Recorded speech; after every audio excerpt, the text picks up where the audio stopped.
Welcome back, everybody, to another episode of Comic Shop Talk on the Late Night Chat Network. I'm your host, Nico, and joining me today, as always, my co-host, Chris. How you doing? Hey, not too bad. I'm back in my fall and winter studio here. Get a bit of extra light here. Don't have to worry about the sun. It's Maybe you can see me a bit better. literally the same room, just a different area. I love it. Yeah, a special shout out and early happy birthday there to you, Chris. What's Oh, going thank on? you, sir. Another year gone by, right? Done by. What's that? Another 52 episodes. That's right. That's right. Yeah, it's been a good time. If it's your first time checking out the channel here today, this is our comic book review show, weekly comic book review show here where we get together. We talk about all things comics, things going on in comics currently, as well as our weekly reviews on things that me and Chris have read. And like and subscribe and check out our playlist of all our episodes here, creeping up on 150 episodes here. So yeah, there you go. Do the math there. We're almost at 3 years and counting of doing this show. It's been a lot of fun. And yeah, boy, does time fly. There you go. Like I said, another year down almost of doing the show here. So it's been a good time. But today we're going to be talking about the new week of comics that came out for the week of September 25th, 2024. As always, spoiler warning, we do talk about what happens to the books here today. We are going to maybe spoil some things, show off some art. So just be forewarned. But if you're worried about that, you can always read your books and then come back and check us out another time. And check out some of the other stuff here now that we're back on the Late Night Chat Network, which was our original YouTube channel we spun out of, tried to go out on our own. And, I figured, we're stronger together with all the different the things that we have to offer now, because now the Late Night Chat Network is your first stop for pop culture talk. That's right. Apparently, I'm the only one that can remember that. If you watch an episode of Late Night Chat, JT is not saying it correctly. I'll tell you that much. So there you go. There you have it, guys. I know. I saw the tagline for your latest show. It seemed interesting. Oh, yeah. The newest name of the episode. We're trying to make them salacious now, Chris, so we'll get some clicks on that. Spicy. Of course, the picture is the internet sensation Moo Deng. I don't know if you're familiar with this baby pygmy hippo that's been taking the internet by storm. It really doesn't match the name of the episode, but that's the thing, right? Yeah. Yeah, check him out if you're not familiar with Moo Deng there, Chris. He's I'll have to look that up. A cute pygmy hippo. It's great thing going on right now on the internet. Anyways, with amongst all the trash that's out there. Not our show though. Great show, guys. Like and subscribe. All right, Chris. That all being said. All right. Well, let's talk comics now. Let's talk comics. Cheers. Cheers. And happy birthday. There you go. Cheers. Thank you. All right. First up, we got Batman: The Long Halloween. That last Halloween #1 here this week. And I got the oh, nice. Very nice. Well, actually, was that the one from last? Is that this week's? That's the Tim Sale cover, I guess. Okay, nice. Yeah, this is #1. Okay, sorry. I know it's #0 came out last week or whatever. Yeah. But this is the Eduardo Rizzo issue. There's going to be a different artist on each issue of this. Of course, the original Long Halloween was drawn by Tim Sale. That's like the cover that Chris has there, who died a few years ago. And now Jeff Loeb is, I guess, trying to add another chapter, which apparently was an intended chapter onto the Long Halloween with Tim Sale. That 0 issue that came out last week for Batman Day, that was actually an issue that they had put out, I guess, before he had died to kind of tease this upcoming storyline. So instead of Tim Sale being the artist, a different artist is going to be doing each issue of the series that was, I guess, intended for him. So I just kind of wanted to give some subtext into some pre-ramble there, Chris, for you to kind of explain about this series. But what'd you think about this? Well, I wasn't planning on reading or buying this one, but I've heard a lot of hype about it, and my local comic shop guy, he had a few extra copies kicking around there, so he threw it in my pile, and I go, okay, what the heck, I'll take it away. And I'm glad I got it. It wasn't too bad. I'm not exactly familiar with the Long Halloween or what it's all about, but I think they kind of go over a little bit of it in this. And it was a decent story. I thought it was a quick read. I thought this was going to be, for some reason, I thought this was like an oversized issue, but it just seemed to be a regular size. But yeah, it's Yeah, as for the story, you know, what's I think what James Gordon kids get kidnapped, Mm-hmm. and you know, Batman's, I guess, on the case, let's say. And we got Harvey Dent in there too. And does he? I don't know. Spoiler alert here. It looks like he gets shot. So I thought that was a big way to start out this new series here. Yeah. Yeah, by the end of the issue, it appears he's gotten shot, and like in the footsteps of like what had happened originally in the first last Halloween. Like you said, like I think they did a good job of if you were new to this and you didn't read the original last Halloween, they're kind of trying to insert some information about what had happened the first time around throughout this story. And you know, they talk about the killer that that kind of, you know, that it was more holiday related in the first last Halloween, and right from the get-go we set up a new mystery for this one essentially. You know, I forgot what was his name. I forgot his name right now. Yeah, because he thinks it's a copycat that's running around the city committing of the holiday killings essentially. Yeah. Which is what they were talking about in the first original Long Halloween. And that's basically what they're dealing with in this issue. Batman's kind of running around the city, like you said. Gordon's son got abducted there, and it appears the new killer that he suspects is a copycat killer is going around shooting people, killing people, taking people out. Catwoman kind of gets attacked in this. Like you said, Gordon's son, Two-Face, gets shot by the end of it. So yeah, it feels familiar, like the first original Long Halloween, in the sense that it's a mystery. And I know for some people, the original Long Halloween, the mystery kind of fell flat by the end. But it is one of those comics that's like, I think to this day still is an essential Batman trade paperback people would suggest for people. Like whenever people are like, oh, what are some of the good Batman stories I should check out?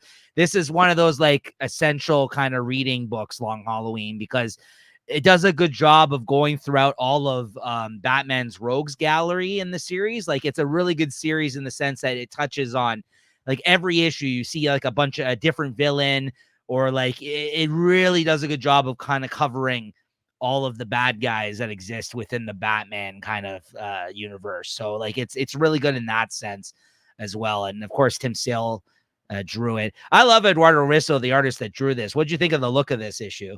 Yeah, it was all good. You know, it's had all the pieces for, you know, a good series, or what's it, like a 10 issue series. Yeah, 1 of 10. Yeah. Yeah, Yeah. so I'm gonna probably follow this all the way through. Yeah, the serial killer's name was Holiday there. Holiday. I forgot the name of it there, even though it was the Holiday Killings, but I just had to look it up. But yeah, I'm very interested. I thought this was a solid first issue, and I like Long Halloween. I know, like I said, there's a lot of people that feel like it's overrated, maybe shouldn't get the praise that it did. Jeff Loeb maybe not being the best writer at times that wrote the original series. But I think overall it stood this test of time. And although Tim Sale isn't alive to still draw this, they got some good artists on these issues. I thought that they started off with a really strong artist for this first issue, so I hope that they keep bringing it in that regard. That's sometimes doesn't work very well when you're going to do, even though they're all going to be banger artists, having a different artist each issue. It's kind of hard sometimes to keep the consistency of a book. You know what I mean? Like a look, or like the vibe of the book. So we'll the mood of the book. We'll see. But this first issue I thought was a good one. I liked it. So I'm in. Like you said, I'm in for the rest. What'd you give this?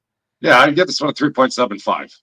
I'll go 4 out of 5 on this one. I quite liked it. I think I'll give it the bump because of the Eduardo Rizzo art.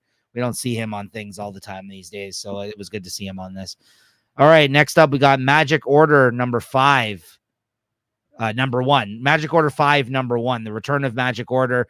Probably Mark Millar's longest running series at this point of his independent work, because usually he's kind of like a one and done, or even maybe 2 for certain creator owned kind of stories that he's done. We're just seeing like a second Nightclub. Actually, he's on his 3rd Prodigy. Maybe he's getting more used to doing more of these, because it seems like in the past he would put out one miniseries and that would be it. But Magic Order has been going on a long time now, since I guess he moved over to Image Comics, and now this is at Dark Horse. It's actually now over at Dark Horse. Now he's moved all his books over there. What'd you think of this, Chris? Yeah, this is, once again, is my first step into the Magic Order. Saw a bit of them in the big game, and I didn't mind them there.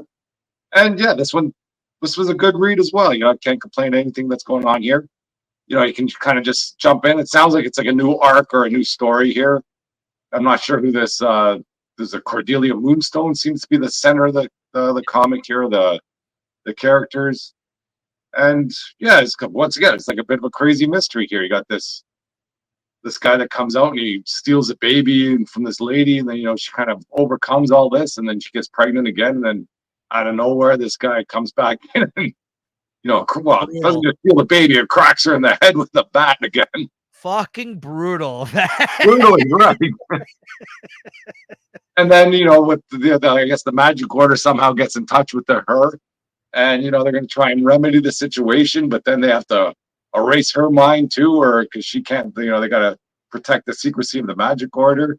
So there's a lot of good things going on here, and I'll definitely read this through. But I didn't buy it. I just read this one online. Yeah, same here. I read it digitally. I usually trade weight these ones. I love Magic Order. I think it's actually probably his strongest series. Honestly, it's probably one of my favorites out of all the things I feel like he did at Image with his like Miller World stuff after he left Marvel. This is probably my favorite. If not, it's really up there. And yeah, I think this did a good job of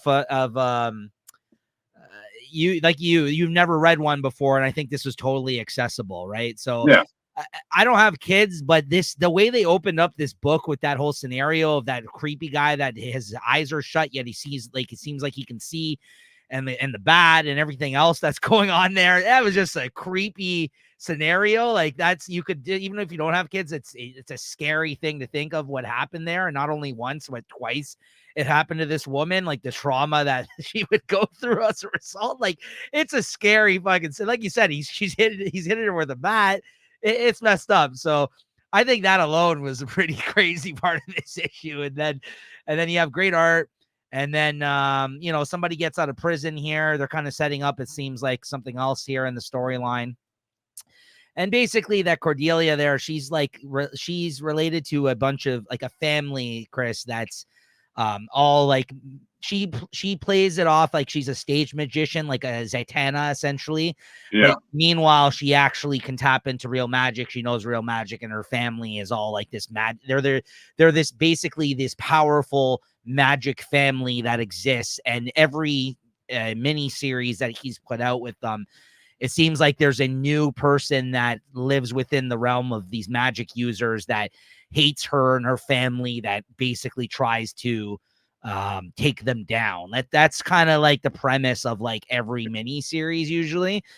And then it sets up like a new scenario for them to try to figure out and make their way out of. And if you read Big Game, she was a big part of Big Game, really like the Deus Ex Machina of that story. Like, it was kind of like, we weren't really happy about that at the time. Me and Chris, we talked about like it was almost like a reset button for, you know what I mean? It was a way for them to like get out of the situation that they had put them in. They're like, oh, here's this Magic Order chick. All right, everything's fixed now. You know what I mean? So, so that was kind of bullshit. But these series, I'm always impressed with the way that he kind of goes about figuring out each scenario for the characters in these stories. And yeah, by the end of them, it is usually all magicked away, but it's the creative way and how he kind of approaches the storytelling in that sense of how he came up with that. But by the end of this, it seems like they've like brainwashed.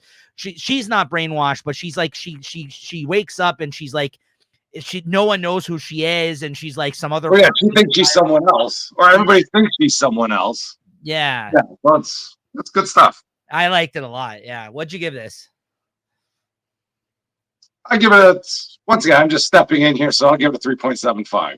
I thought this was strong based off of just that whole that guy showing up and taking the kid.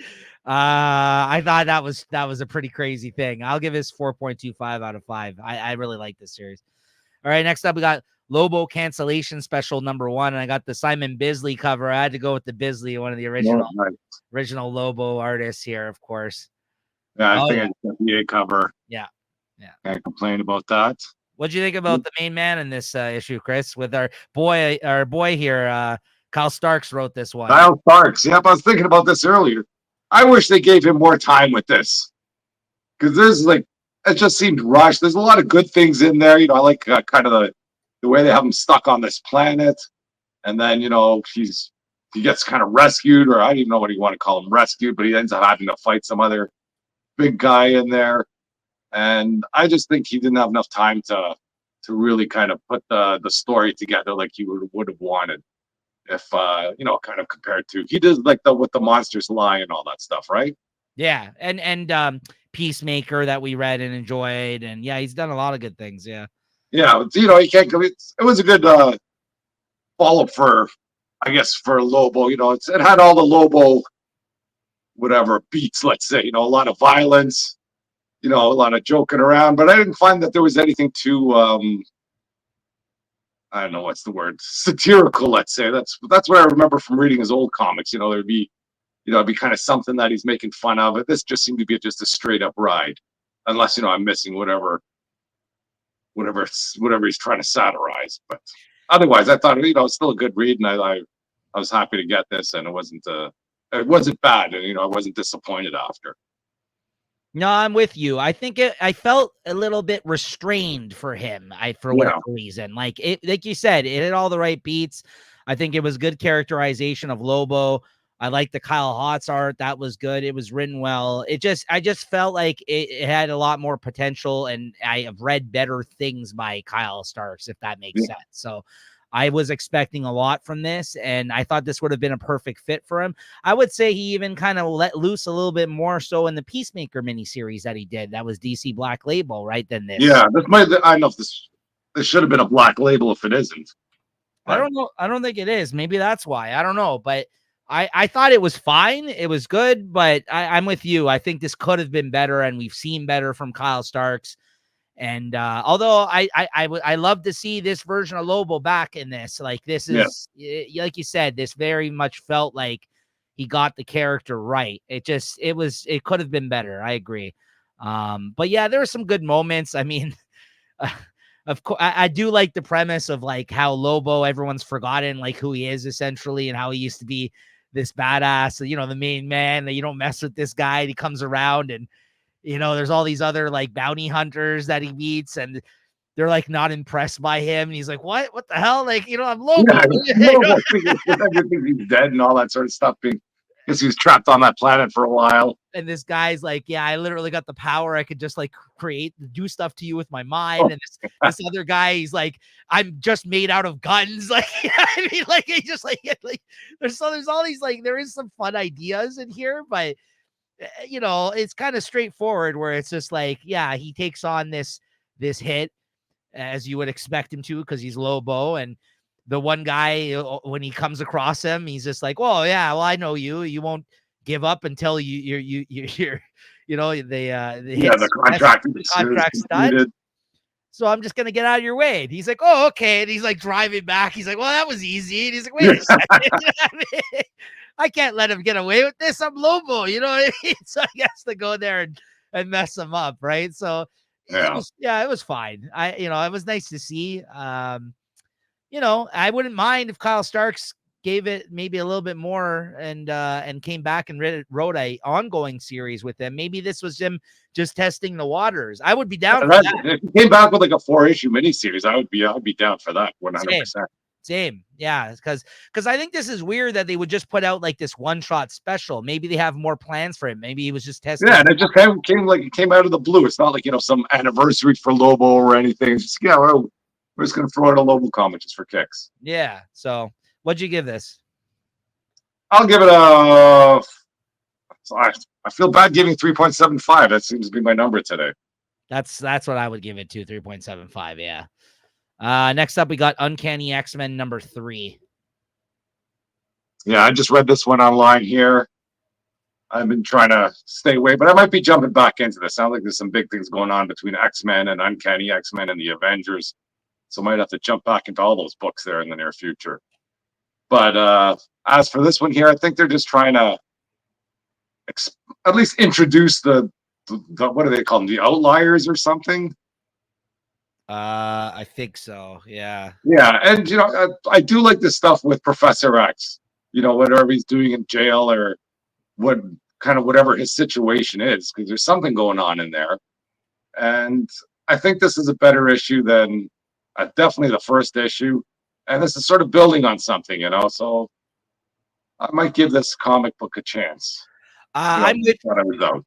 I'm with you. This is my favorite issue of the series so far. They actually I've been saying this the last two issues, where every issue I'm like, you know what? There's a lot going on here. It has a lot of potential. We'll see where it goes. I've said that the last two issues. This issue, I'm like, now finally we're getting the ball rolling in terms of the storyline. I liked this issue a lot. I liked how they touched on all the young mutants, all the things that they went through, and why they're here right now. I like how Wolverine kind of separated from these characters to go track this creature. Like you said, I like the Professor X stuff. There's like 4 plot lines happening in this series right now, and everything's pretty good so far. Honestly, this is actually and the art's great. This is good. I like this a lot. I think like you said, you made a good point last episode where I feel like I've been kind of down on these new X books, and underwhelmed by them so far. But that first issue was garbage. Like, what the heck was that about? It has nothing to do with what's going on here. Yeah. They could have just started this at 2, and you don't even have to explain why everybody's there. You can, explain that later on. Just everybody knows that they're all around and kind of hanging out anyways. Yeah. Oh, no, our opinions were warranted. And like I said, I feel like the other people I've talked to have said the same thing. That being said, you mentioned also the last time around, we felt the same thing about the Duggan X-Men. It kind of had a slow start to it when he took over after Hickman, and we weren't really sure about that series. And it turned out to be a really awesome series. So, like, I think, it's still too early to call that now, but it's going in a good direction. I like this issue a lot. Like you said, looks like they're cooking up some big things now, hopefully. So, and I kind of liked how, like, it was just, I did like the approach in this where it's like, this is the new mutants in this, like, essentially mutants, and how they're trying to be there for them. And I just feel bad if these people become a thing. Freaking, I'm not going to have missed out on both those issues. I doubt it. I doubt it. There's so many fucking mutants that they throw out there over the years. Like, I don't think any of them are going to be a speculator kind of issues. You never know who's sick. That's true. That's true. What'd you give this? I was giving it a 3.5.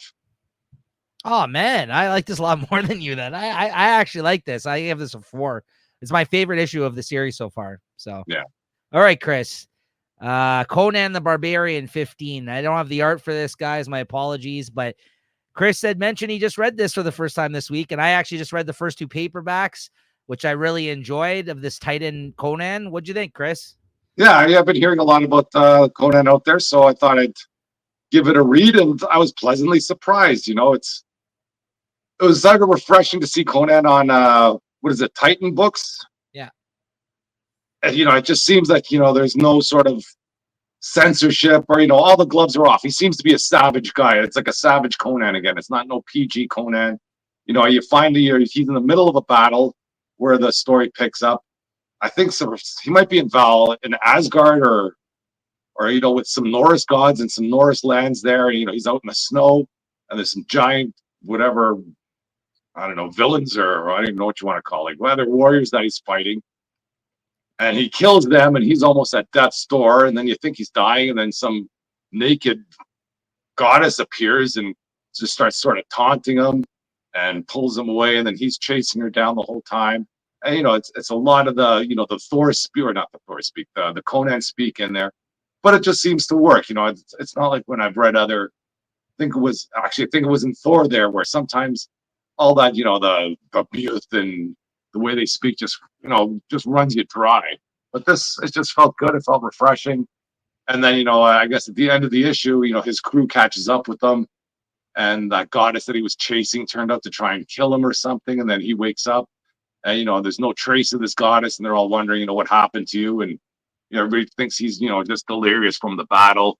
But then in the last panel, you see him holding like a piece of the gown that this goddess was wearing. So I thought it was good, and the art was great there. It's just nothing bad to say about this. If I see this issue in the store next time, I might go pick it up. And maybe start reading this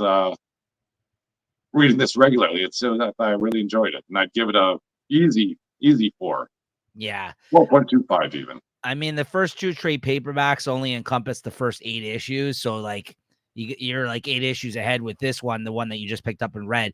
But the first 8 issues were really, really, really good. And like you said, doesn't hold back in terms of the content. Like it is. Yeah, like the gloves are off. Really good artist. For the first 4 issues, it was one artist. For the next 4 issues after that was another artist. Both of them really good artists. And Jim Zub, the writer, just knows how to write Conan. So yeah, I agree. This is very, very good stuff. This Conan. I was a big fan of Jason Aaron. Wrote some Conan over at Marvel that we talked about before they lost the license. I think that Jim Zub actually is a better voice for. I think he gets Conan even better than he did, honestly. Well, if you get Jason Aaron writing it for here at Titan, where he doesn't have to, maybe be so constrained. Let's say you could kind of put something out there too. That being said, he actually did or is about either he did or he is about to. He is writing one of the short stories in Savage Sword of Conan that's also being printed by Titan. That's more like the magazine format, which has like anthology, like this old Savage the Sword of Conan, where it's like different Robert E. Howard characters and stuff like that. He just wrote a short story for that magazine for them. Titan's doing a good job by Conan. That's the whole reason I picked up the paperbacks. I heard really good things. And I was like, you know what? I missed the boat on this after Marvel dropped the ball on the issues. Like they lost the license. So then I was like, yeah, this is good stuff. So yeah, good stuff. Venom War Zombiotes number 2, Chris. Yeah, that's what again was reading online, but I enjoyed the first issue, and this issue just continued the trend there. It's got some good characters in there with I think it's She-Hulk, Shocker, and whatever they're surviving this zombie thing, and I think the Shocker, and there's another villain, I forget what his name is, Overdrive or something, whatever. They decide to hide out in the bar with no name, to try and kind of seek refuge from all these zombiotes, and I don't know, things go to hell in there too. So it looks like everybody's turned into a zombie. So we'll see where it goes. It's just fun reading, and I've read some of the other zombie stuff. I think I tried to read the Deadpool zombiotes. I couldn't even get past a few pages. There's a Daredevil one out there. I read the Wolverine one. That wasn't that great, but I'm enjoying this one. And the art, I don't know, it just seems to be. I thought that's pretty good art too. No, Chris, that's a big highlight for me on this. I should be reading this. This looks fun. This is Juan Jose Rip. He's the one that just did the issues, the Wolverine miniseries that we read during Blood Hunt. Oh yeah, yeah, it's the same artist. I like his stuff a lot. Yeah, maybe that's why it seemed a little bit familiar. Yeah, it's like, and he's done some issues of Wolverine. Yeah. So. Yeah, I think whatever Shocker for whatever reason is trying to bring back Boomerang, and he comes back as a zombie, and now they're all stuck in this bar with no name, and they're all turned into zombies. I'm gonna read this. This looks good. I'm gonna have to catch up on this one. What'd you give this? Give it a 3.75. It's nothing breathtaking or earth-shattering, but it's good stuff.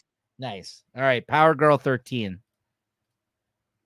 Yeah, I don't know why I even freaking bought this one, but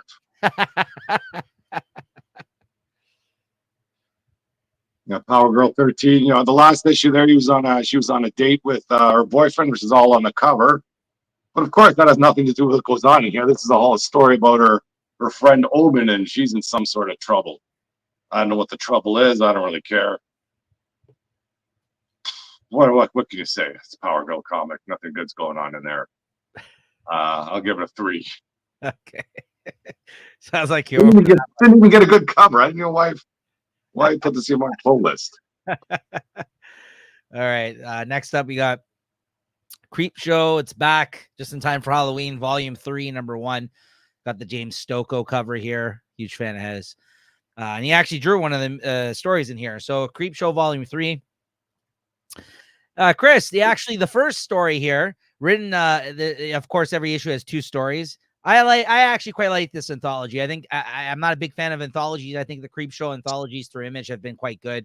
This and Silver Coin seems like the horror anthologies are better usually for me. Like superhero anthologies, I I can take it or leave them, but these horror anthologies, I think at least they have an intention by the end of each story to kind of have like some sort of Yeah, there's like a good hook or good twist to the story. yeah, exactly. So That's Chris, like you do with the superhero ones, have freaking crazy twists in them too, you know? yeah, that's true. So Chris, the first story is written by Chip Zdarsky, art by Kagan McLeod, the artist who did the commission for me at the Oh, FN Expo, nice.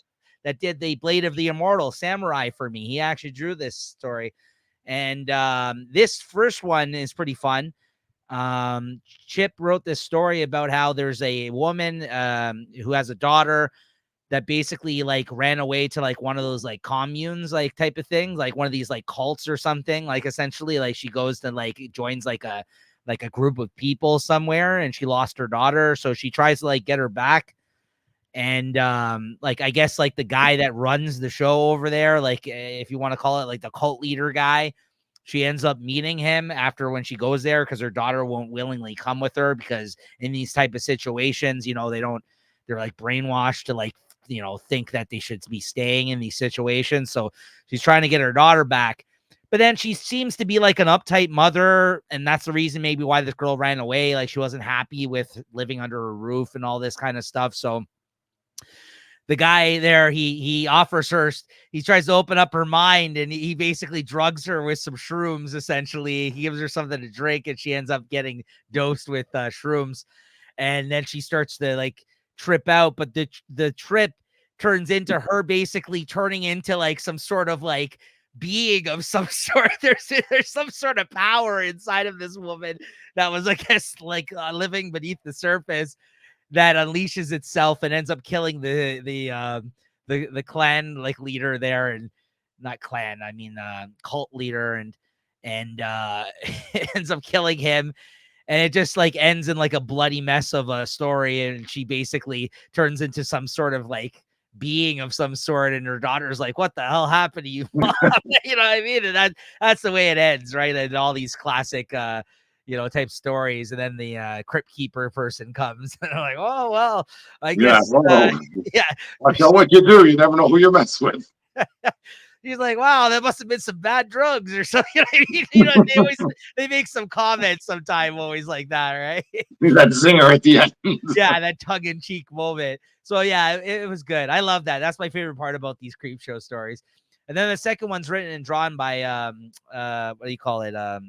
James Stocco, who I'm just a huge fan of his art. This one's kind of interesting as well. This is about a guy who he's like a fisherman, like he catches fish, and he has like these specific traps, and he's trying to like catch some sort of like weird mythical creature that there's like stories about, and it has something to do with like learning some sort of like secret to life type deal or something like that. And this creature apparently writes out these inscriptions or like the answers to something on your arm. And basically, yeah, he goes a little too far with this, and he messes with something that he shouldn't. He ends up catching the creature for a moment in this trap, luring him out, but then it kind of costs him his life. Like it ends up like biting his arm, and then at the end he reveals that now that the inscription that he was after or whatever that this creature is apparently supposed to leave is written out on his arm. Like his arm's exposed, like the bones showing now. And like there's some reporter that's apparently coming around to this old town to talk with him because he had heard stories about this. And I guess he's writing like an article or a book about this thing. And he turns around at the end of telling his story and shows him his arm. And then, he's, the jig is up. Basically, all the people in the bar then turn on him, and they're all like possessed or something, and they're gonna kill him, right? So, and again, they hit you with the stinger joke at the end. I'll say I actually would give this a 4 out of 5. Usually these are like 3.5, 3.75s because of the anthology aspect. But I thought both stories were good. Both had good artists. So yeah, this was a good first issue of this third volume of Creep Show, and I'm looking forward to the next one. This is a good anthology. I like it. Next up, we got Nightclub 2, number 2, Chris. I didn't read the first issue. I think you read it. I didn't read it in time for the show. I thought the first miniseries was fine, but then I got caught up and I read the first issue and I read the second issue today for the show. Now you didn't read this. This was good though. I think that the story is going in an interesting direction here. I really liked this. Basically, that kid who kind of had a falling out with his two friends, the three of them being vampires, the one that had a crush on that girl and his friend is now dating the girl and he isn't.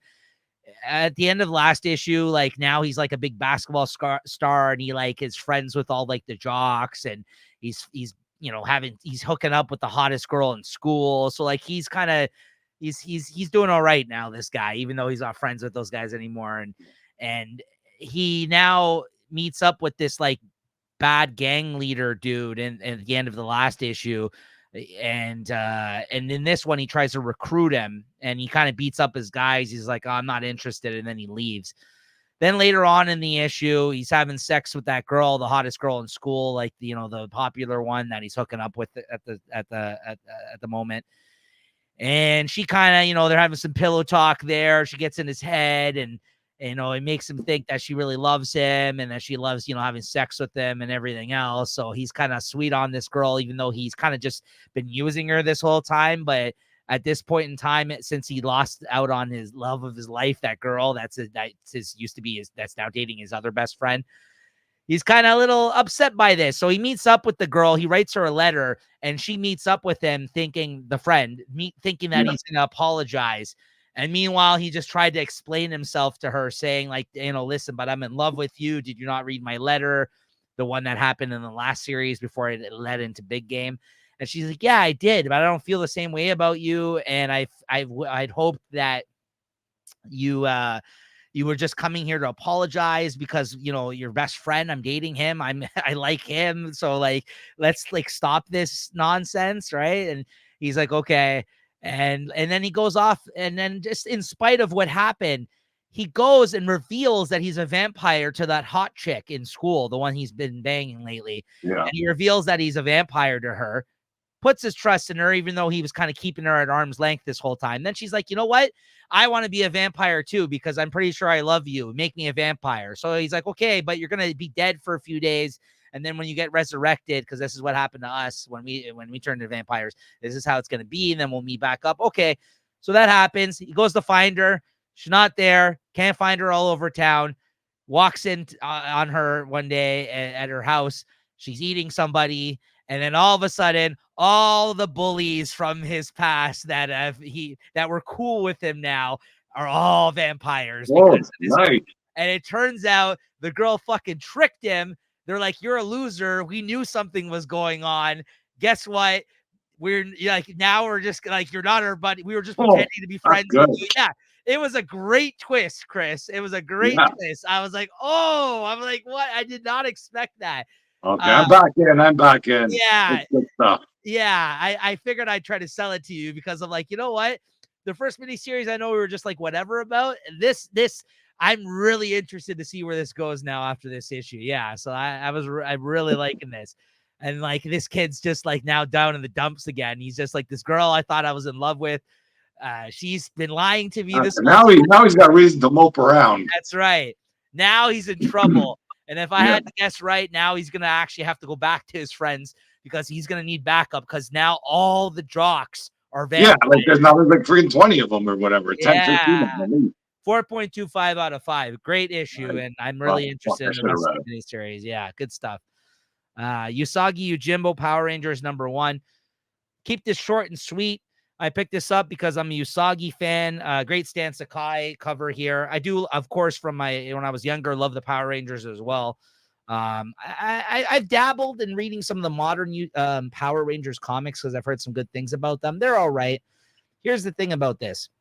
Sean Daly, who I'm a fan of his art, of the artist, he drew this oversized one shot. So it's really, I was really happy to see him kind of get this gig because he's been somebody that's been on the come up for a few years. He's a Toronto artist. He's been at Fan Expo a bunch. And he's kind of evolved his style over time. But if I had to if I had to compare it to anybody, he's kind of got like a Jeff Lemire-ish kind of style, I would say. But now he's kind of, his style's evolved. It's starting to look a little bit different than Jeff Lemire's. But when he started off, he very much looked like Jeff Lemire. almost like a Jeff Lemire ripoff, I would have to say. But good artist, good guy. This seemed like a big gig for him, like to get this one shot. I was like, oh, it's really cool. So I'm happy to see him on this issue. Great art. The problem was Stan Sakai, the Usagi Yojimbo creator and writer, didn't write this. Ryan Parrott, who I believe is a writer of the Power Rangers comics, wrote this.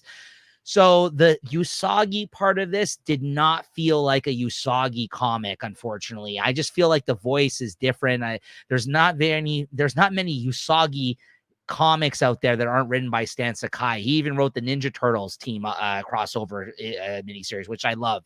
So for a one shot, it was fine, but I think it just didn't have the voice of the Usagi stuff. So I'm going to give this a 3.5. Great, good, fun single issue. If you like both of these properties, though, it's definitely worth checking out. And like I said, Sean Daly did a really great job on the art, but the Usagi part of it, I thought was a little bit lacking compared to the Power Rangers part of this. So like, I just don't think he had like the context maybe as much for Usagi, but you can tell that the reason why he's a Power Rangers writer is because he's a fan of Power Rangers, it seems like. So yeah, not so much Usagi. Seems like kind of like just something they threw together. So yeah, so 3.5 out of 5.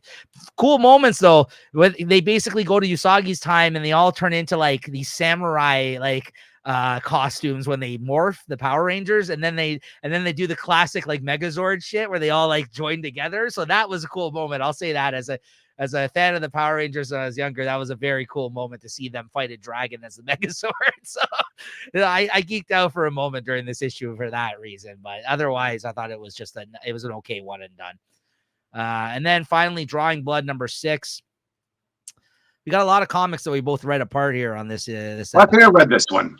Oh, did you? Oh, I didn't know that. I forgot to add it to the list and tell you about it. Okay, we'll talk. Well, yeah, go ahead though.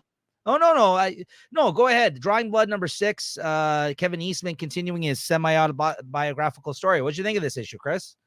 Yeah, but it's like I said, I've always liked this Drawing Blood series. Kind of where they blend some fantasy and reality, and you kind of get a taste of the background world there. I think he's on his movie set.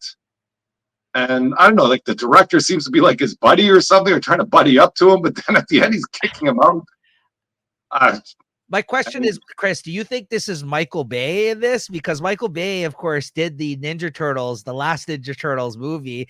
And could be, then. I looked up a picture of Michael Bay because I was like, I wonder if this is him commenting on Michael Bay, because I've heard some mixed things about Michael Bay being a dick at times, and he was kind of a dick in this.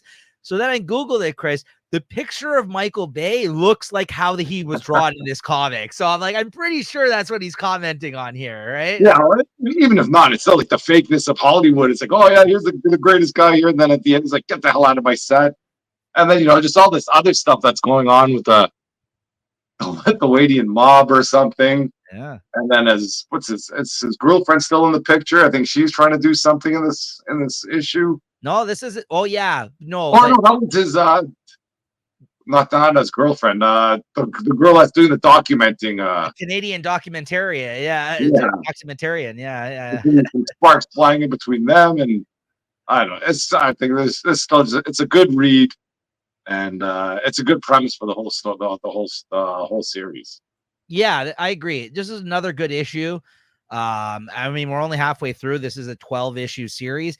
And I think hopefully, I honestly feel like more people should be checking this out. I don't know how popular this book has been, but I guess not that popular, just because it seems like a very niche type of subject for a comic book.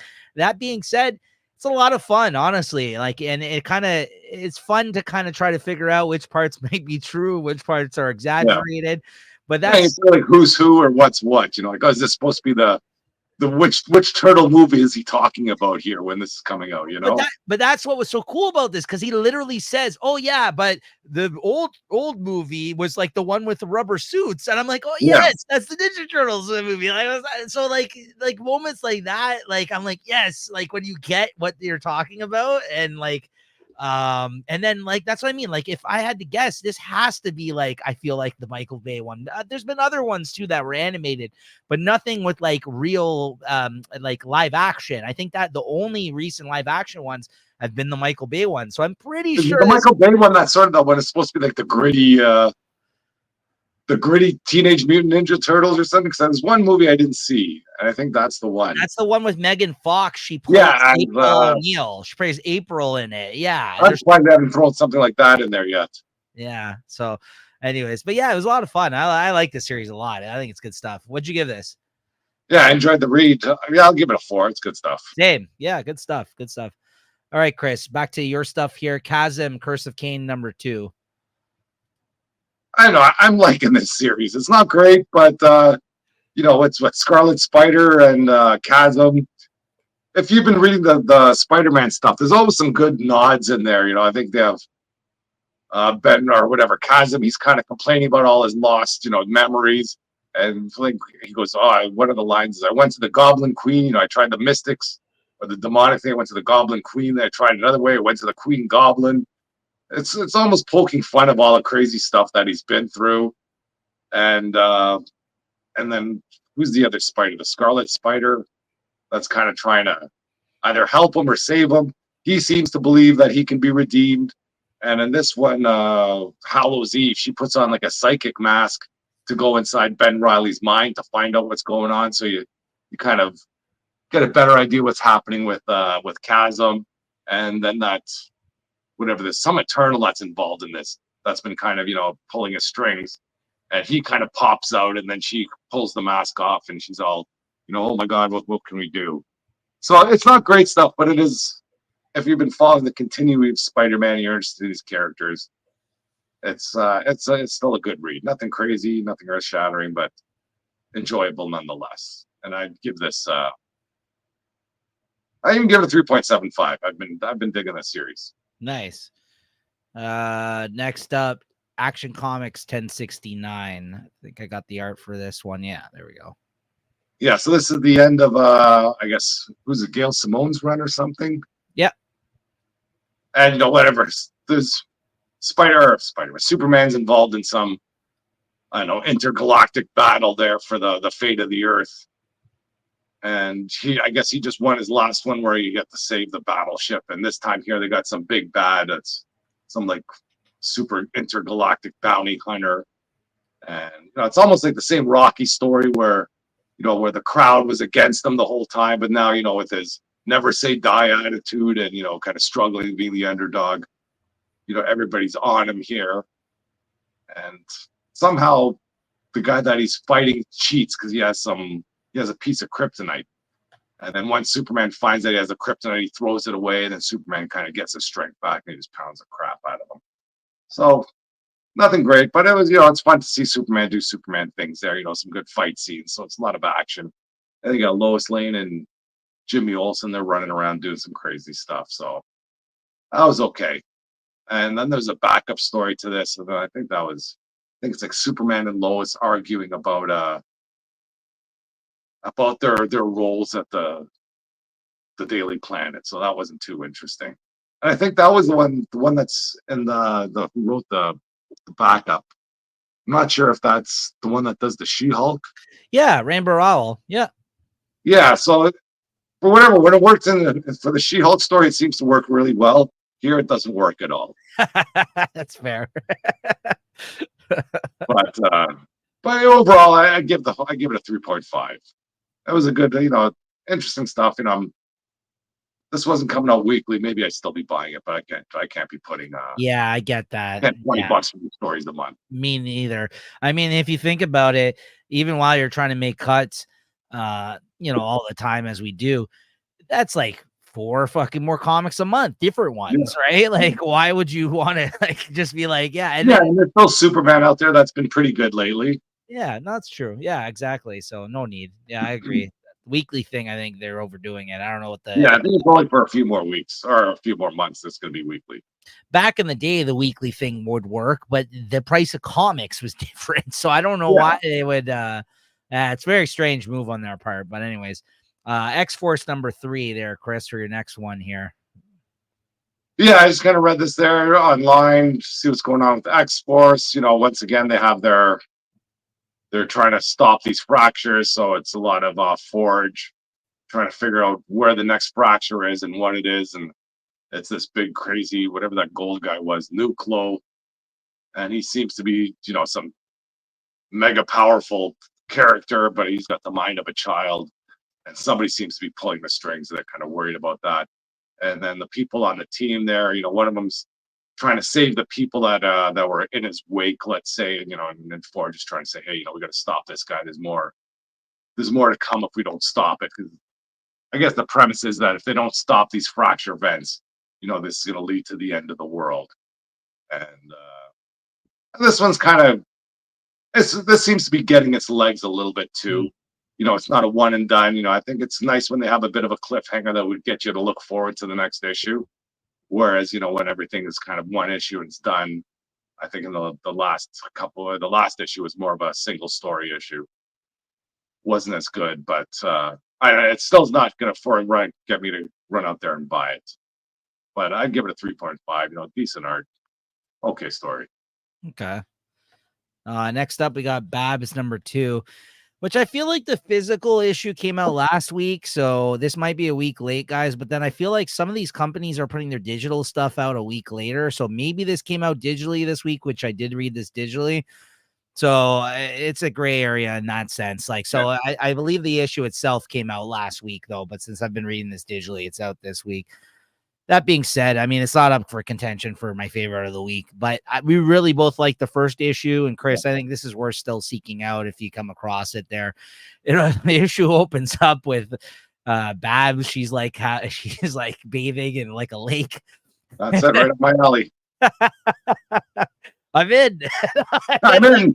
Let me go read this right now. Hold on a second. But there's a funny moment where like this undead like warrior like skeleton guy is like he walks up, like it seems like he's trying to like talk to her, and he's like, whoa, sorry, I didn't know you were you're bathing or whatever, right? And he's acting like he doesn't know that she's like taking a bath in the lake.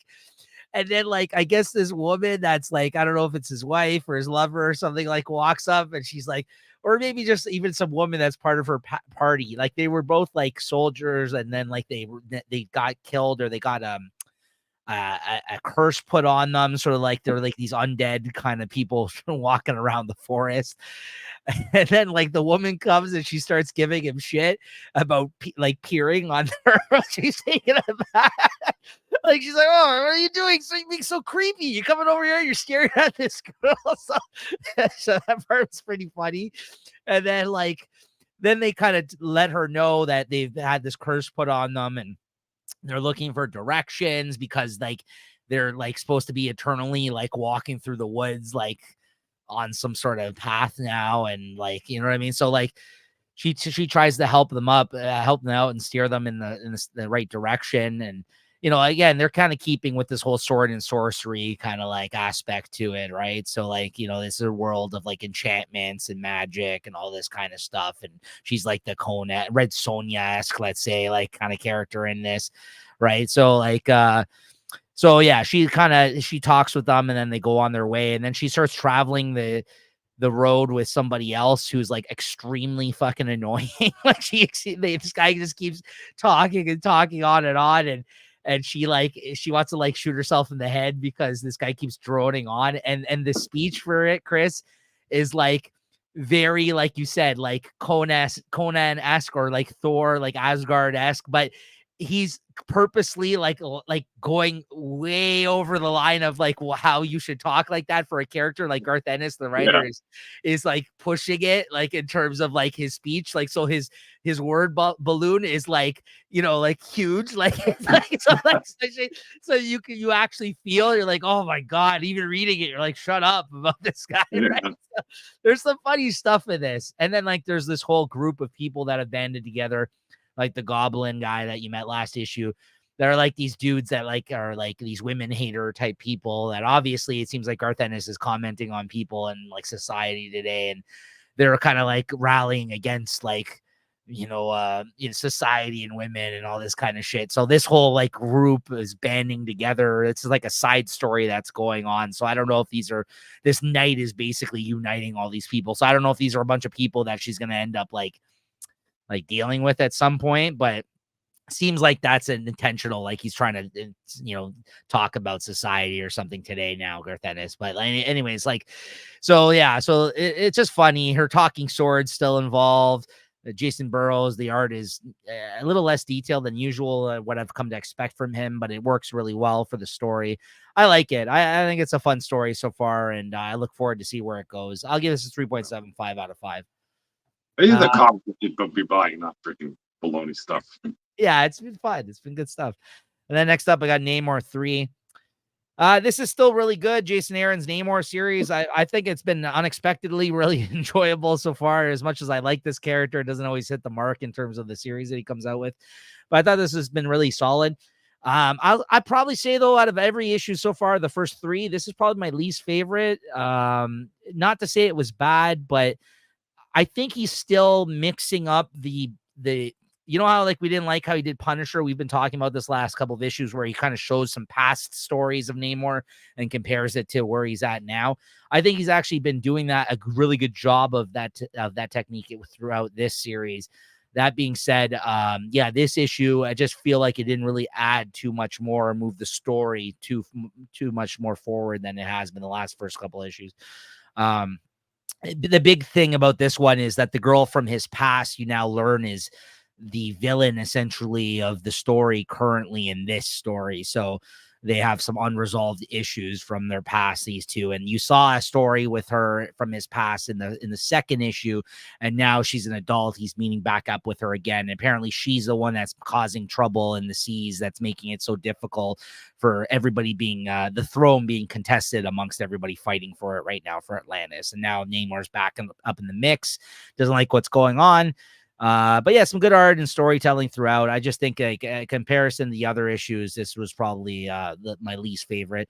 But you know, it's issue 3 of 8, so we still got a while to go here, and it's been a good series. So I'll give this a 3.5 out of 5 this week.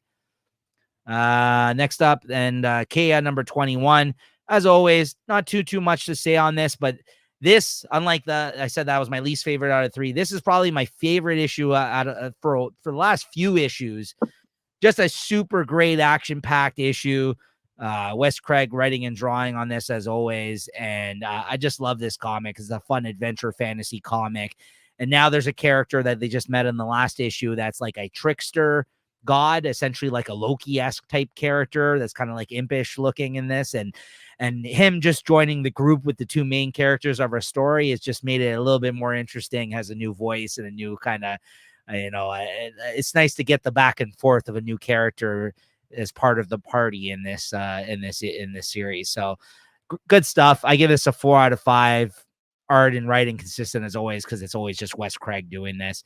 And yeah, I guess I'm just realizing it's been a pretty solid week all the way around for me. Like a lot of, some weeks they were like, oh yeah, this is the middle of the series right now, so like this issue is like 3.5, not much happened. This was actually a week where like these were good issues in the middle of arcs, like really good solid issues amongst like the current story arcs, where I'm like, yeah, a lot of stuff happened in this issue. So yeah, good week for that for me.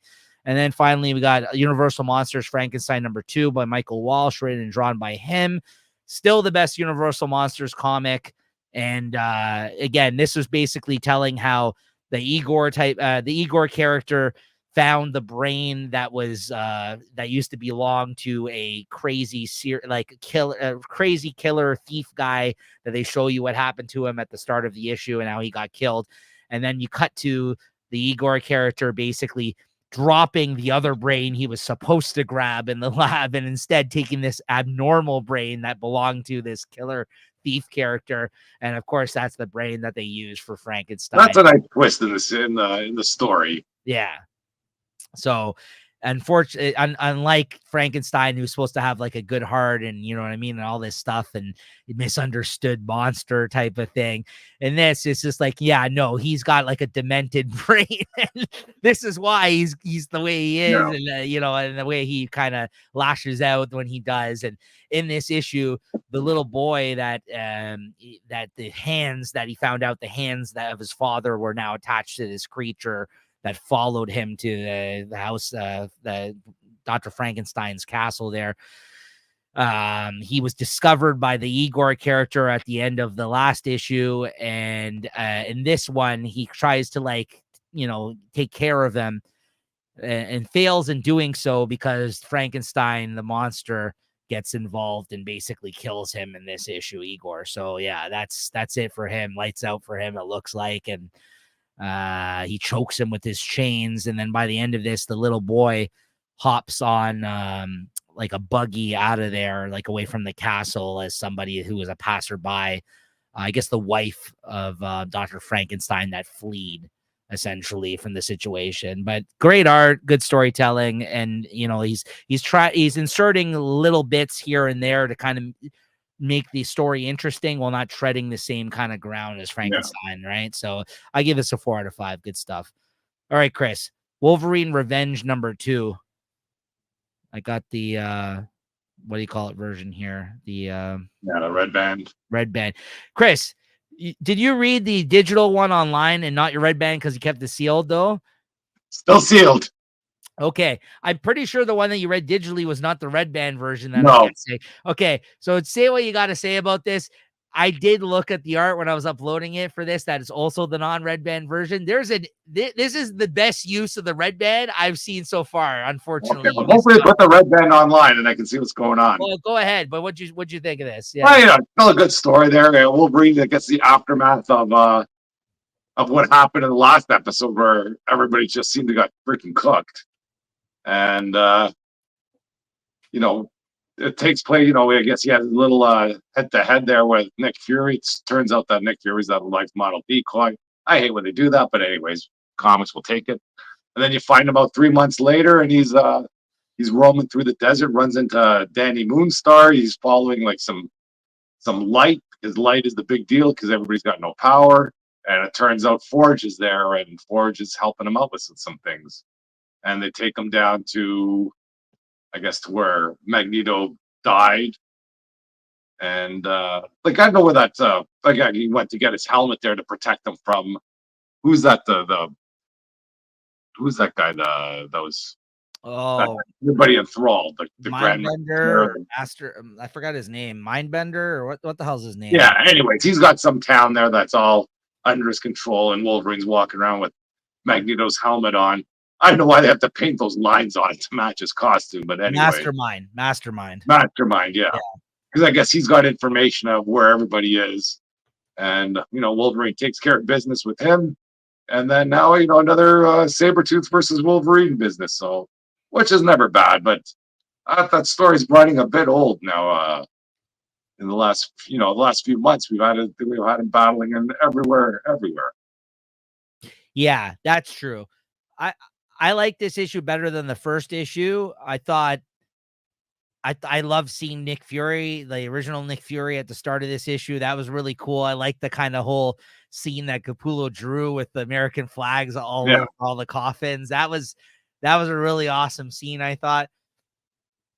And listen, this is a Wolverine revenge story. If this is what we're going to get every issue of him tracking down the rest of these people that killed them off, I'm in for that. I think that's a good premise for a Wolverine story. It's nothing that's not been done before, obviously, but it's still good stuff, drawn by Capullo and written by Hickman. So it could be worse. Now, the part in the Red Band edition where he fought Sabretooth, there's a moment.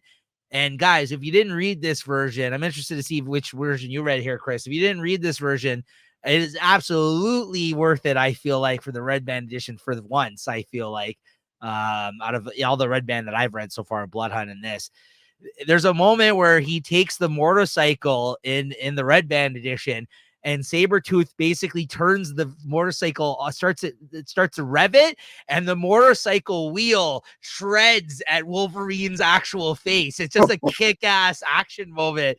And like that is not in the non-Red Band version. Yeah. And it was just brutal. Like he just fucked him up really bad. Might not open mine.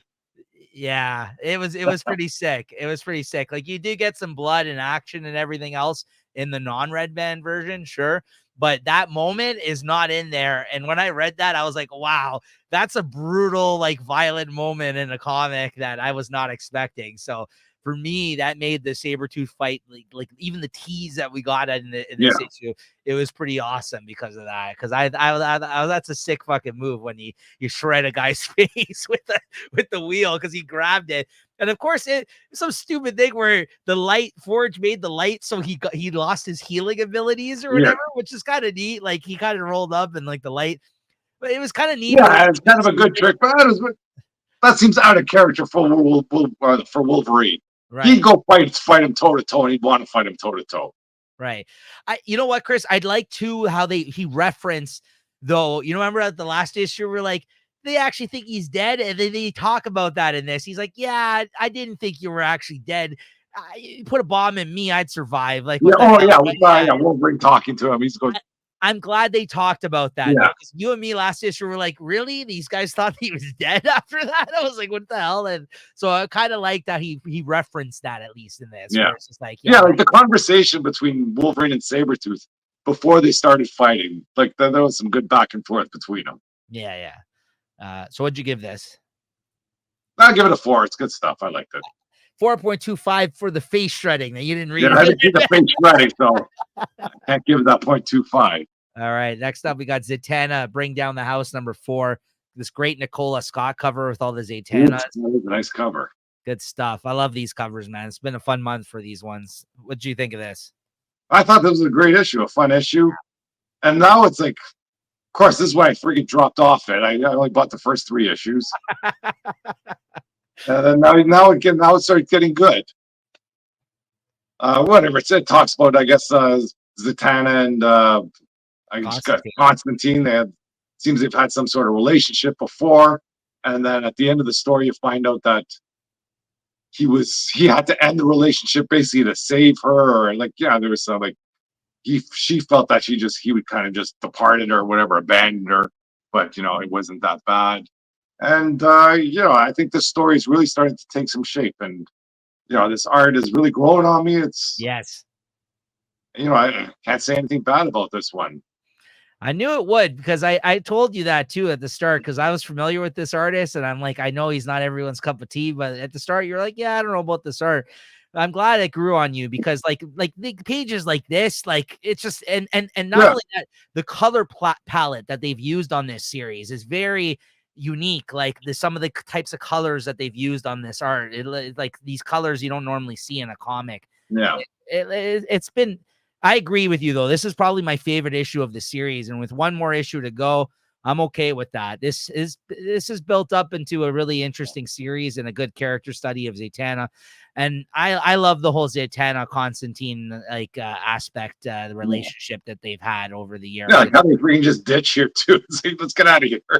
Yeah, and I kind of like how he helped her out, but by revealing this to her in this story, he also broke her heart because he's like, yeah, we have a thing, but I kind of knew that this was going to happen and they kind of wanted me to look over this situation. Yeah. And therefore I tried to do right by the situation.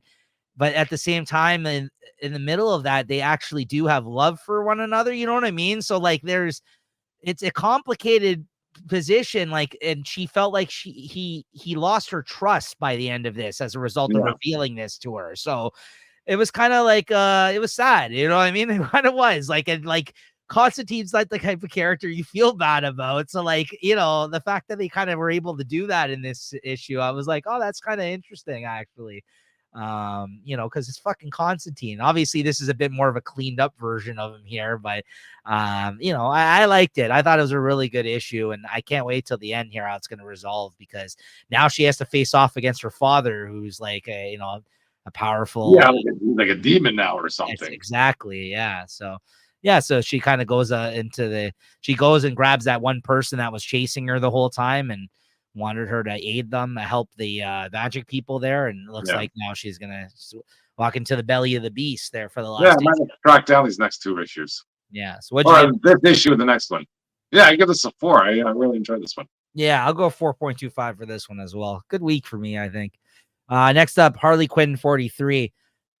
Another great cover here, Nicola Scott, the Harley Quinns, and that's the best thing you can say about this. Well, you didn't like the first story. I thought it was a great ending to a triumphant arc by whoever's writing this. What a freaking pile this was!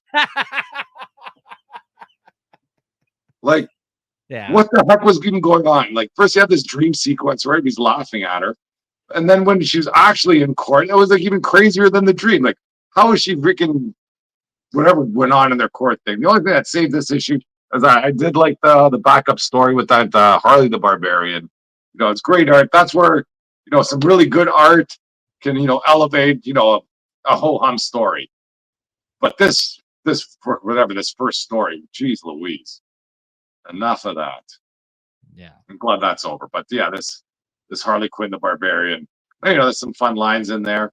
But she meets up with some cursed whatever pirate crew, and then I know like the story there is kind of suspect too. She somehow cons them into killing that Kraken, which would release them, and then let's be free and whatever, blah blah blah. But good Yeah. art for that one. Yeah. I like the backup. Agreed. Still don't like the main series. So, what'd you give this? 3, Yeah. Same. 2.5, whatever. All right. Next up, Ultimate Spider-Man #9. Oh, we're going from up down to up again. Yep. That's how we do it here, Chris. Fuck, another great issue. Yeah. Can't go wrong with this here. It's stuff's going on. I wasn't I guess the thing was billed as him fighting the Sinister Six, but he's basically only fought the one guy. Oh, like Mary Jane's looking great in here. She's whatever talking up with what's his name? J. Jonah Jameson and Ben Parker. They're upset that they think their website, or I imagine whatever it's called, the paper is just being too sensationalized, and she kind of clues them into the fact, hey, you got all these readers, now you can write what you want to write. And it sounds like they got some juicy story in the works. And they have this little Spider-Man with, even with this Doc Ock being just knowing what bad things are happening, and you just can't wait for them to happen, and like, and the suit here, even, whatever the voice in the suit is even warning Peter Parker, watch this. When we say we're not going to take the suit, he's going to say, oh, he just wants a piece of it. He's like, don't let him take it and stuff like that. That was good stuff. And I guess Spider-Man's not going to be wearing the suit. He's just going to be wearing basically a regular spandex. It's kind of funny nod there. They're making fun about that. And this stuff with the black cat, I didn't think I was going to like this at all, but it seemed like a good character. And then when Harry Osborn just blasts him, and you see him freaking fall off the roof there, lying on the ground. It's like, whoa, what the heck is going on here? Right. And then, like, that was the most shocking part about this issue. And then he's like, well, listen, like, we can't be going about it this way, Harry. He's like, all right. Meanwhile, the guy's fucking dead. He looks like he's like, I don't know if he's dead, but he cracked his head. He's bleeding all over. Yeah, and they're just kind of standing on the rooftop, I know they're trying to make Spider-Man look good, but if that was the actual case, he should be down there trying to help the guy. No, but that's what I mean. But then, like, he tried to, he gives him a hard time about it, which, of course, that's the Peter Parker thing to do. But then he just walks off with him. He's like, exactly. Yeah, they just walk away while he's dying. Now let's go. What the hell? Do better next time, Harry. Do better. Yeah, like, it felt like almost like the right characterization of the character, and then right after that, the wrong characterization. Yeah. Like, he's like, oh, well, anyways, let's go grab a beer. They're talking about their Christmas parties. He's lying there dead. You're still invited to Christmas. Yeah, like he's like, well, I got plans. And they go, they smile at each other in this panel here, and then they just walk and off. it's almost like they're looking down on the freaking dead body while they're talking about it. They literally grab each other around the shoulder, and they're like, all right, let's walk off. Yeah. That was weird. I was like, oh, whoa. Yeah. I think you tapped into it, though, and we've been talking about this, I feel like, throughout the run of this series. The best part about this series at times is the expectations that you have seeing semi-similar situations with these characters where they're like, and Hickman seems to be like subverting your expectations throughout this series, because you keep thinking bad things are going to happen because you've seen these things happen already in the regular Spider-Man Yeah, comics, but yet there's no indication that anything has gone the same way yet in this series, right? yeah, Everything seems to be the total opposite, which is what I feel like is the idea of the Ultimate Spider-Man stuff, right? So, but I don't think anybody has played that as good as Hickman has, honestly. for Like, sure. Yeah, it's still a great run. so yeah, it's great stuff. I mean, like you said, it's just another good issue. And yeah, I mean, Comic Shop Talk Awards are coming up soon, and Yeah. this is gonna The take some. chewing. I think so. This is gonna take some. I think this has been one of my favorite books this past year for sure. So we'll see. What'd you give this? Yeah, 4.25 easy. Same. Yeah. And then finally, as always, Amazing Spider-Man number 58. 2 more issues to go with the Zeb Wells run after this. And of course, you got to get some more Ramita covers in the rain. The thing he's best at drawing. That and glass breaking, even though it's sticking to it, it still stays together. People busting through glass, and you see the glass frame just like lifting off of it. He likes drawing that a lot too, as you see in this issue. What did you think of this? Well, I'm liking it. I'm liking this whole arc here. I didn't think I would, but they've got some good lines in here. Whatever it starts out with, um, whatever the bunny and the guy they're kind of just trying to beat it, and She Hulk's over there. He's like, oh, we got to go find Janice. Go find Spider Man, and we'll go. And they're like, oh, Spider Man's gone, and then the back and forth between Janice and Tombstone. I don't know how he misses her with the gun at point blank range, and she just ducks. And I think one time a table blocks the chair, but otherwise, just good action between Spider-Man and Tombstone. But you got to feel that Spider-Man's holding back because there's really no way that Tombstone and Spider-Man would be able to go toe to toe. Like he's trying to bang his head into a wall. I imagine Spider-Man just resisted, and that's the end of that. Right. But anyways, I guess they gotta have to fight and make it look reasonable. But I still, it's right down to the action, and I've been enjoying this arc here.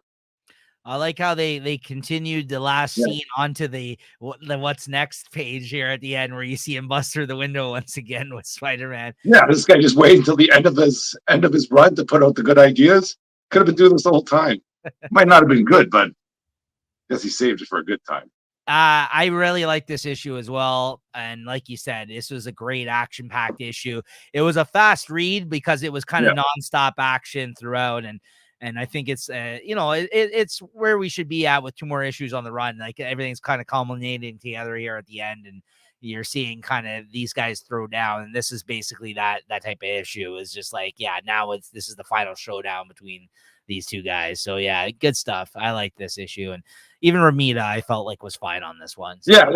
This suits his art style. Like this story, even in the beginning when he was fighting Tombstone at the beginning, I always thought that art it worked with the story that was happening.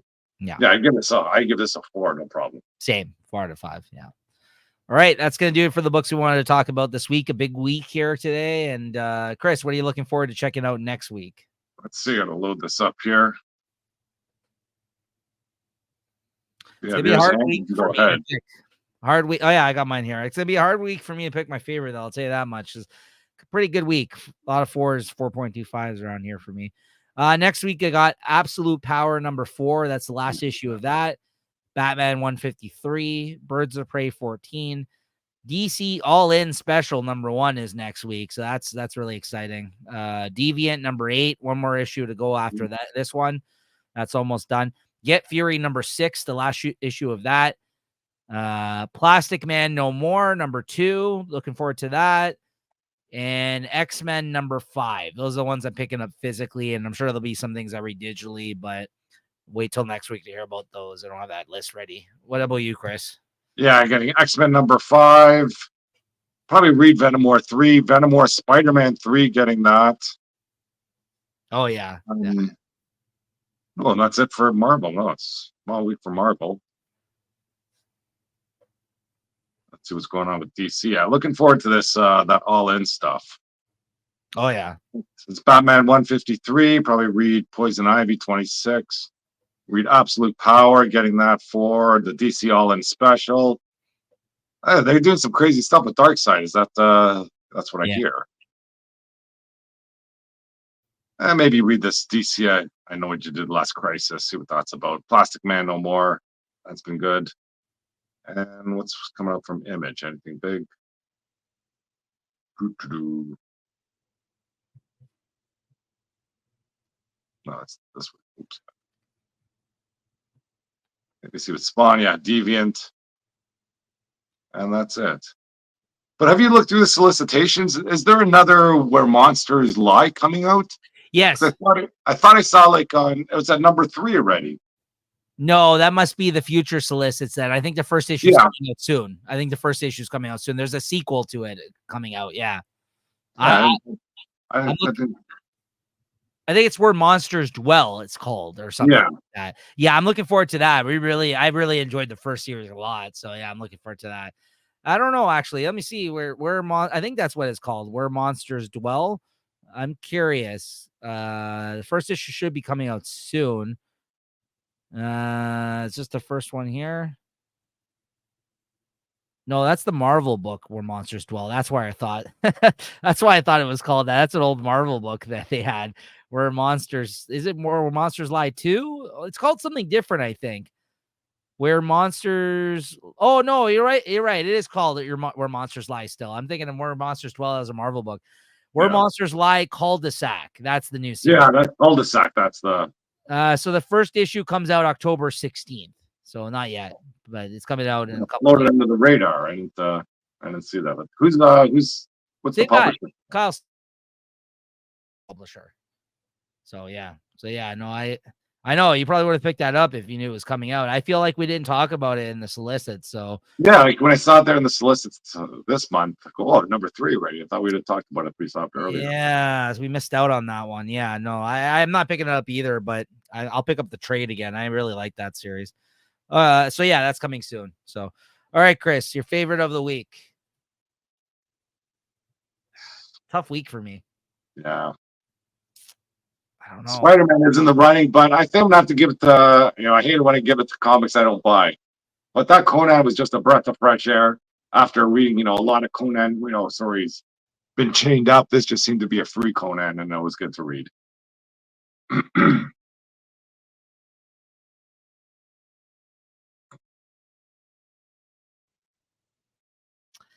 Oh, mine's between two.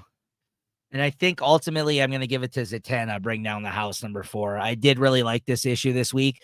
The other one that I was going with is Nightclub 2, number 2. That sounded But good. it was really good.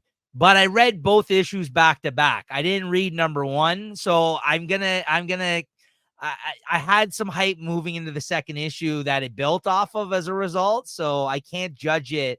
I feel like the same way. So I think it's like I'm going to have to cancel it out on this week as a result. Otherwise, I probably would have picked that. But I got to keep it honest with that. I read both issues in one sitting. So I think that definitely affects your enjoyment overall of sometimes of something. So if we're just judging it on its own, I'm going to probably go with Zatanna this week, Bring Down the House, number 4. Nightclub 2 though is really fucking good. No, you know what? That was a good twist, though. You know what? I'm gonna go with Nightclub. I take it back. Even though that's the case, I read both issues one sitting. You're right. I did. It actually made me more interested in the series as a result. So I gotta Got those down too now. yeah. So I kind of balked on it, but No, the first issue was okay, but it wasn't great. But this sounds good here. What's going on? no, you're right. Nah, you're right. Nightclub 2, number 2. No, you convinced me. I have to. Yeah, even because of that, given that information, but it was between those two, so it was a good week, and I had a lot of other good picks too. But yeah, you're right. That twist did put me over the top in the sense that I'm like, oh, I'm really excited for the next issue now for that. So I got to go with that. Yeah, you're right. The first issue, I didn't get that sense though, because I read both of them at the same time, but you're right. The first one wasn't as interesting. Yeah, the first one there, he meets up with the gang leader, and you think, oh, okay, this is going to be freaking boring. He's going to join the gang, and then the gang's going to fight them. But now it's just gone off the rails. Yeah, so the fact that you did read it that way and you didn't read this, yeah, you convinced me that I should pick that one. So there you go. Nightclub 2, number 2 is my pick this week. There you go. Oh, if you talk about Mark Miller, I've read some stuff. He might be trying to do something with Marvel. I heard that too. I read that. Yeah, I guess we'll close out the story. Big. That'd be great if he did. Yeah, we'll close out the show with this piece of news. Yeah, so there's been rumors floating around that he's going to come back to Marvel. So, I mean, it's been a while since he's worked for Marvel, since he's kind of went off on his own doing creator-owned stuff. But there was an article that was floating around today that it's being rumored, or the other Yeah, day. if he's got an idea for something big, I hope they let him go with it. Yeah, I think it's time. He spent enough time away, I feel like, at this point where it's like this would be a good thing for him to go back and actually try his hand at something again. Yeah, Listen, whether or not you like it, I don't think it's the best story ever, but he still, to this day, I feel like he's written the most successful Marvel event of all time, which is Civil War. He wrote yeah, that. And it's fine. Like, I actually have enjoyed the idea of it and a lot of the tie-ins of it, more so even especially the Spider-Man part of Civil War was really good. But the event itself, a Civil War, it's just okay to me personally, but it did spawn the movie, which was great. And like it is I think their most successful event ever. Like that trade still is in circulation, sells yeah. gangbusters to this day, that collection. So like, there's no denying if Mark Miller were to come back and do another event now after being away from Marvel for so long, it's a possibility it's going to be a pretty big story, right? Yeah. So we'll see what happens, right? So I would be excited for that personally. So we'll see. There was also talk in the article when I read that though, Chris, that there were years ago he talked about maybe going and doing something for DC again as well. Yeah, I read something. He's got like kind of a Superman story, Yes. that he's kind of been slowly working on, which I'm down for that too. Yes. Yeah, Mark Miller wrote when he used to work back for Big Two Comics as well. Superman Red Sun. Yeah, You've read that one before. yeah. I got even that's been adapted in cartoons and Yes. all sorts of stuff, and that Yeah. sounds great. I I think that just was even in the Supergirl series. They had Supergirl as Red Sun. Well, I guess Red Daughter. I just also think like if you weren't that big of a fan of his stuff working for the Big Two previous to him going and doing all his creator own stuff, I think you would still be more interested in him coming back in this sense at this point because he's had all this freedom of writing stuff outside of Big Two Comics. Now, I feel like if he were to come back, he might be taking some of that energy with him. Like, Yeah, he does. Yeah, he's kind of got cachet. He's got more pull. He has more sway. He can do what he likes. exactly. So I think it actually would be more interesting now with him coming back from doing creator-owned Yeah. comics. It's kind of like what Hickman's been doing And recently. did he do Old Man Logan too, or no? That's him. Yeah. So, I mean, And that's another freaking great story. yeah, he's had a lot of success, right? I mean, despite going off on his own, he had lots of success when he worked for the Big Two, right? So yeah, there you go. So, all right. So that's going to do it for this episode, guys. Hopefully that comes to fruition. As always, thank you and like and subscribe. And thank you to Chris. Always a lot of fun. Happy birthday once again. All right. Thank you. All right. We'll see everyone next time. Later. All right. Cheers.